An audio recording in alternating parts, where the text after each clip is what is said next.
Okay, vlog 32 half marathon training. This is not a run vlog.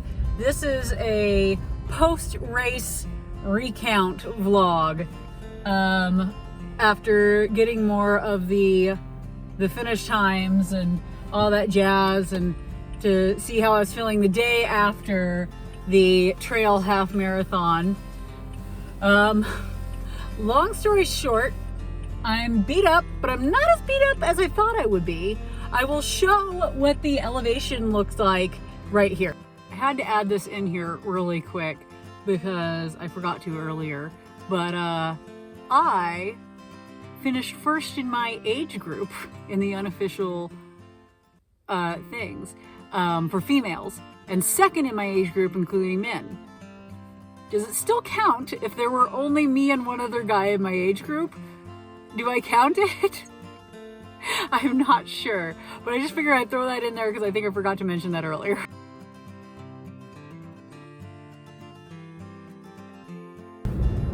So it looks a little bit like a cardiogram, but since it was actually a mountain biking course that was set up there, a 2.2 mile mountain biking course, it had all these hills for them to go up and down and such, and it just made it really hard on the legs. Everybody was saying it's like, this is not flat.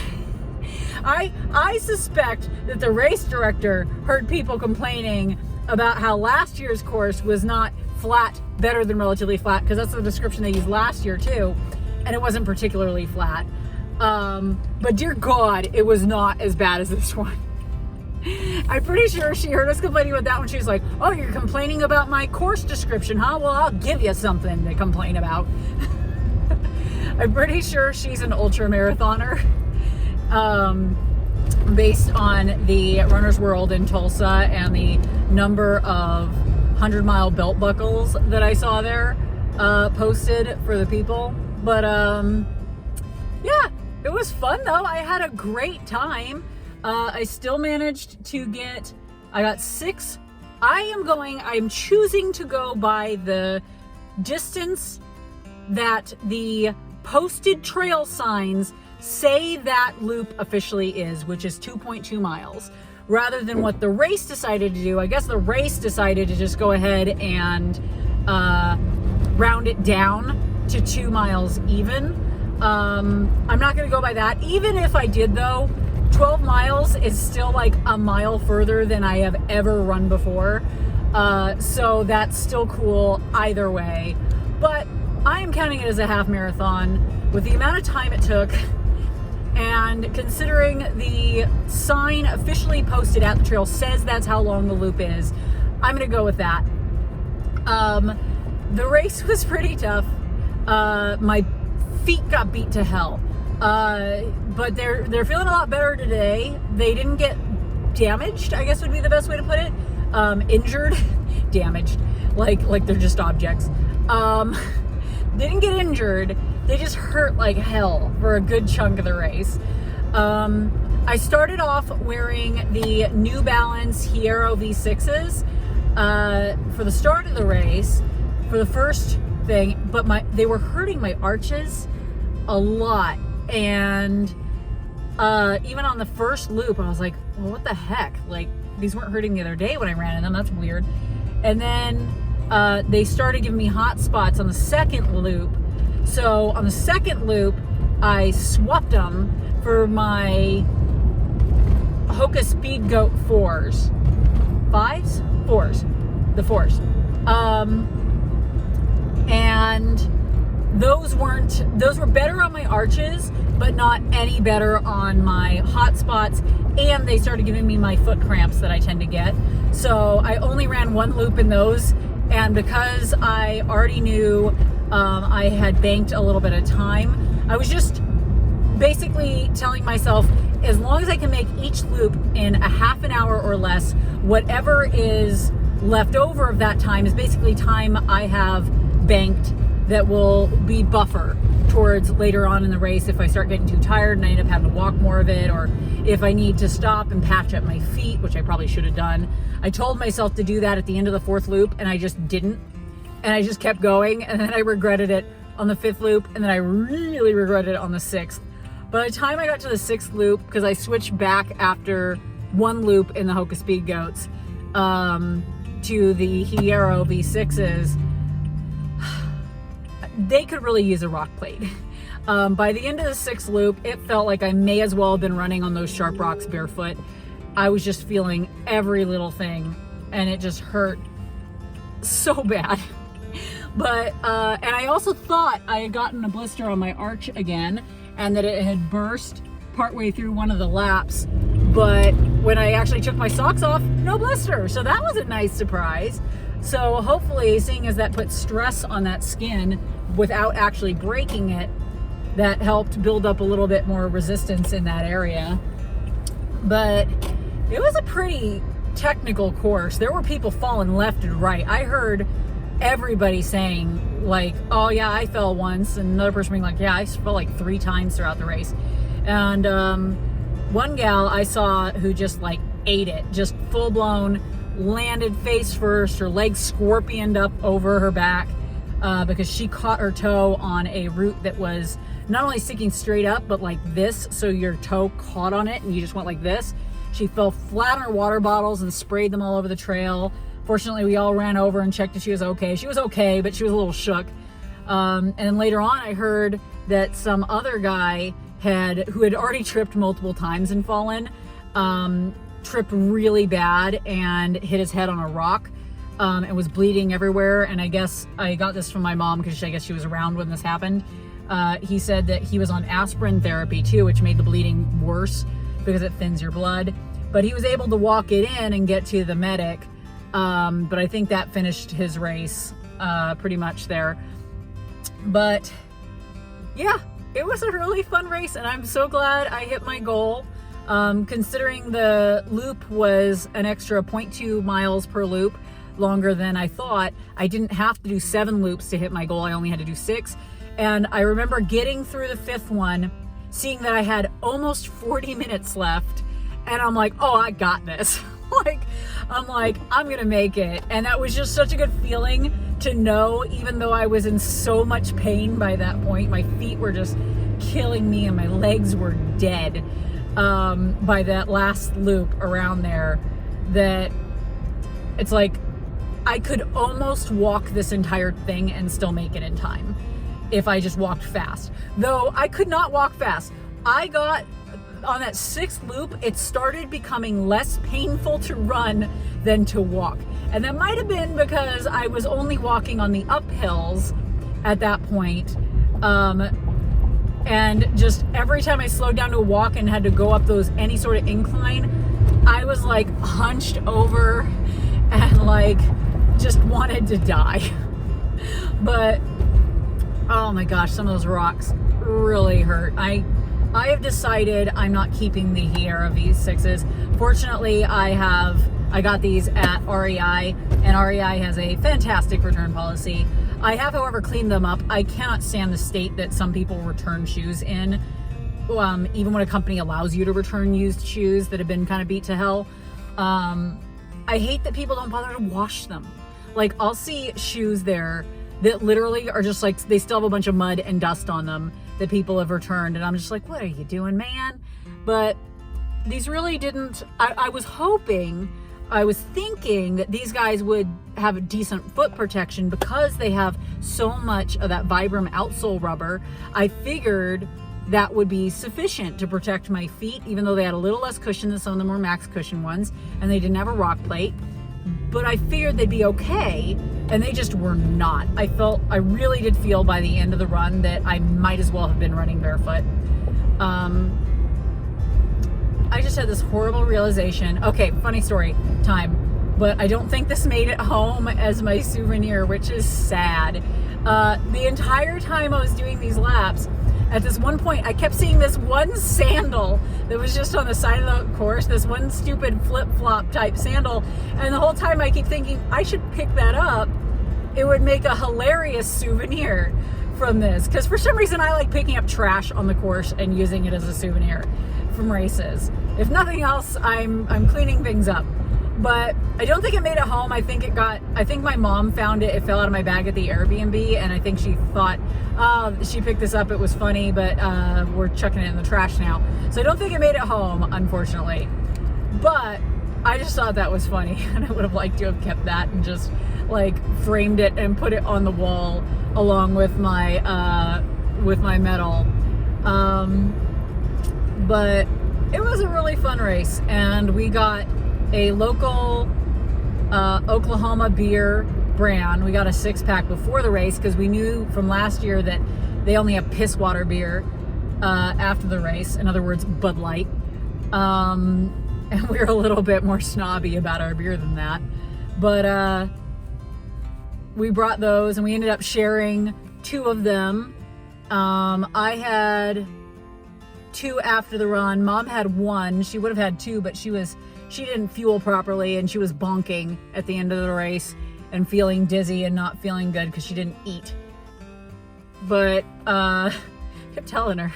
But anyway, and we shared 2 of them with this guy who brought a dog that was a total sweetheart, and that was fun. And it was just a grand old time. And I finally managed to get some halfway decent race pictures. The photographer did a great job who was there. I will put those up after this, along with some pictures of me with my race medal, me collapsing on the bed exhausted after the race, and all that stuff. But yeah, I just wanted to do a quick little video to recount a little bit more information about what the race was like. I remember I ended up kind of hanging out around this one guy for a while who was ticking me off, but like in a you're disgusting that you can literally walk as fast as I'm running kind of way. This really long-legged guy who ended up kind of hanging out by me for a while, and we were chatting a little bit. And he was power walking at the same speed that I could jog along the course in like the 5th lap, I think was when that happened. And he was like, yeah, no, I just decided I was going to go ahead, because he signed up for the 6-hour one instead of the 3-hour one. He's like, I decided I was just going to run the first 2 hours nonstop. And then after that, I'm just going to power hike the last 4 out. I don't want to bother with running them. But he was real friendly. And another guy who looked like he's probably an ultra runner. Just, you know how certain people have a look. Certain runners, you can almost kind of tell what event is their event.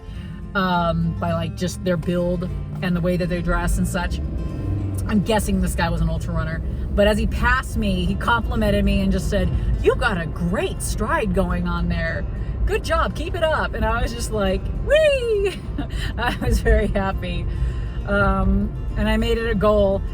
I have a definition of in pain for long runs that might be a little bit different.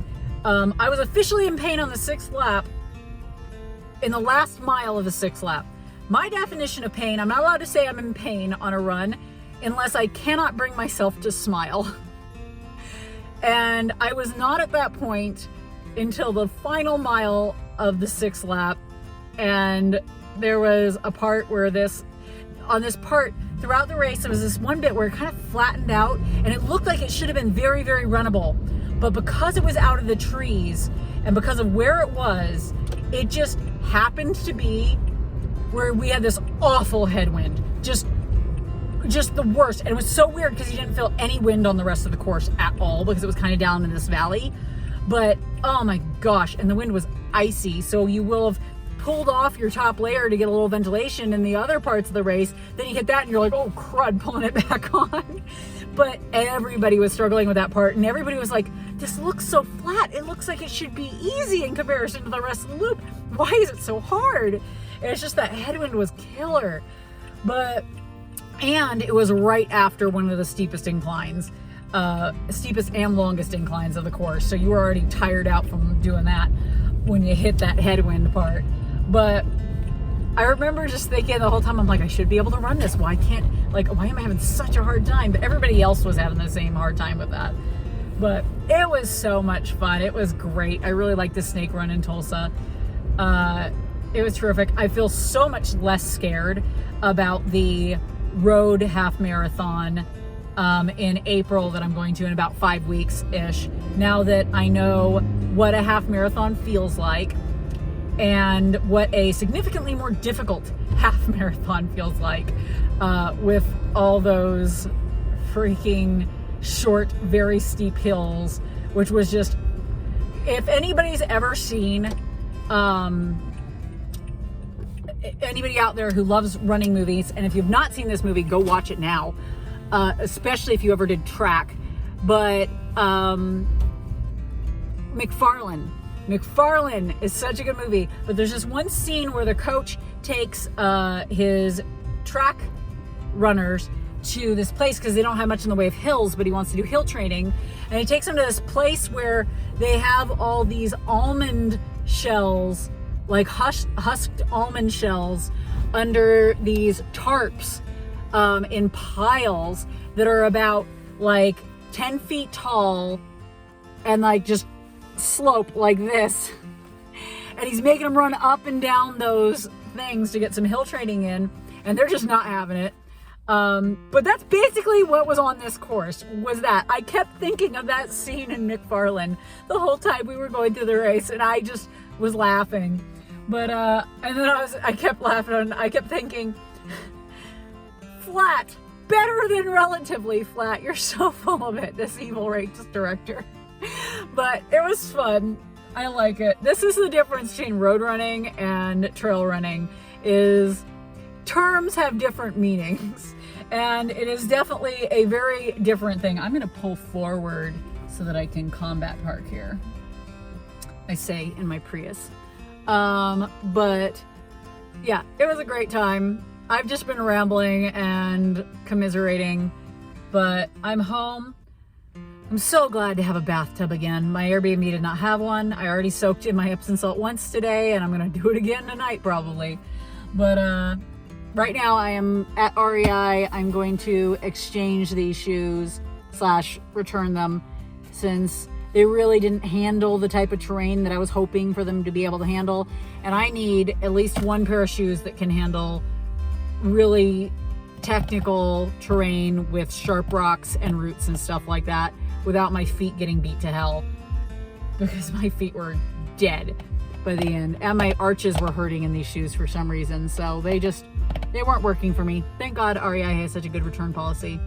But yep, that's the plan. Thank you for watching this if you were. I'm gonna go ahead and post some race related pictures up here after this, and you guys have a good one. I will be letting you know tomorrow if I am capable of running again, because oh, I just remember one more thing. I keep trying to wrap up my videos and I never can. It's funny because my mom and I, after the race, went out to go to dinner at this place called Kilkenny's, which is a traditional Irish pub. They have real traditional Irish food, and Guinness served at the right frickin' temperature. Not cold, but it was so good. And we had something called Scotch eggs, which were so good. They were like hard-boiled eggs, like covered in like meat, and then deep fried, and then sprinkled with honey mustard dressing, and it was delicious. And then my mom got a boxty, which is basically a potato crepe filled with a bunch of stuff. And I got bangers and mash. But on the way there, we ended up having to cross a road, and we were trying to get out of the way of traffic real quick. And my mom easily just starts to jog across the street like it's nothing. I take 2 steps trying to jog to keep up with her, and my quads just went, nope. I almost face planted. I couldn't jog a couple of steps. It was bad. My legs were in rebellion. But yeah, that was the last story I could think of. I'll probably think of 20 more later and regret not squeezing them in here, but that's pretty much it for me. I'm gonna get in and exchange these shoes. I hope y'all's running is going well, and you have a great day. Bye-bye.